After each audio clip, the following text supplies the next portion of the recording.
Togolais, réveillez-vous. Veillez comme nous mourons. Cette parole, j'ai été employée par les pères constructeurs de l'indépendance, doit continuer par cette parole, par résonner dans les oreilles de tous les Togolais qui croupissent sous le poids de l'injustice, de la servitude, de la tyrannie, de l'oppression, de l'arbitraire, de la dictature, de la pauvreté et de la misère.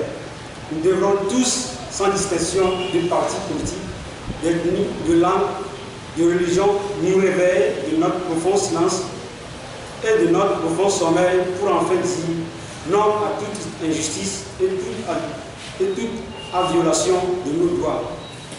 Nous devrions désormais nous battre pour obtenir ce que nous cherchons désespérément depuis des années.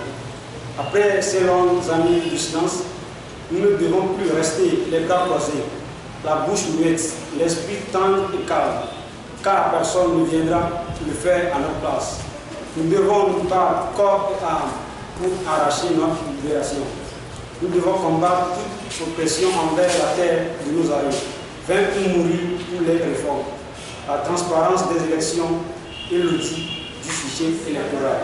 Peuple togolais, où étais-tu quand le peuple burkinabé nous disait que quand on cherche quelque chose, on se bat pour l'avoir. Quand on s'oublie, surtout quand ce que nous défendons est une chose, autant pour moi, est une cause républicaine qui nous oblige à aller au-delà de nos intérêts personnels, de nos divisions, nous oblige à rester ensemble, bien que nous avons commencé la lutte avant eux. Tout dépend du prix qu'on y attache. Ils nous ont aussi montré l'exemple selon lequel il faut qu'on s'identifie personnellement à la cause de la Constitution et de la volonté du peuple, qu'on doit surpasser nos divisions internes, d'oublier pour quelques instants la méfiance, le mépris et les rancunes que nous gardons les uns envers les autres. Il est temps que nous soyons solidaires, que nous soyons plus unis que jamais, ne serait-ce que pour les réformes, l'audit du fichier électoral, la transparence et la date du scrutin présidentiel. Nous devons rester soudés les uns contre les autres. Croyez-vous individuellement que le président fort et son régime actuel s'inquiètent vraiment pour nous? Ben non, ils font tous ce qu'ils veulent parce qu'ils pourraient avoir un contrôle total sur les forces armées togolaises, tandis qu'ils oublient que les forces de défense et de sécurité ne mangent pas les véhicules. Ils oublient que le militaire qui n'a qu'un seul pays cherche à en avoir autant. Ils oublient que le militaire, le gendarme, le policier, eux tous veulent avoir des conditions de vie et de travail meilleures. Mes frères, mes sœurs, nous devons être prêts à répondre à tout appel, à toute manifestation, peu importe ceux qui en sont les initiateurs. Il va falloir que nous mettions en avant l'intérêt supérieur de la nation.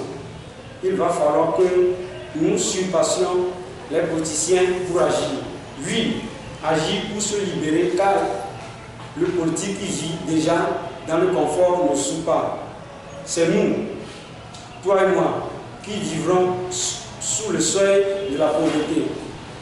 Il faut désormais que tous les pauvres, que tous les captifs, que tous ceux qui ont perdu des proches, des enfants, des parents, des amis, dans les mascarades, des niaises se lèvent et qu'il faut pour se faire entendre. Luttons sans défaillance et si c'est le prix à payer, nous mourrons. Les dispositions dictatoriales et tyranniques du régime ne doivent point nous faire peur ou nous intimider. Elles doivent au contraire nous encourager, nous donner un regard positif sur l'avenir et renforcer notre unité.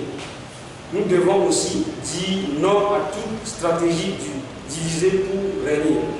Ensemble, nous serons plus forts. Alors, je vous exhorte, vous tous qui êtes pauvres, oui pauvres, vous tous qui êtes sans travail, esclaves, opprimés, à vous lever et à marcher vers la liberté, tout en exigeant les réformes, la transparence et l'audit du fichier électoral car toutes les voies du recours sont épuisées.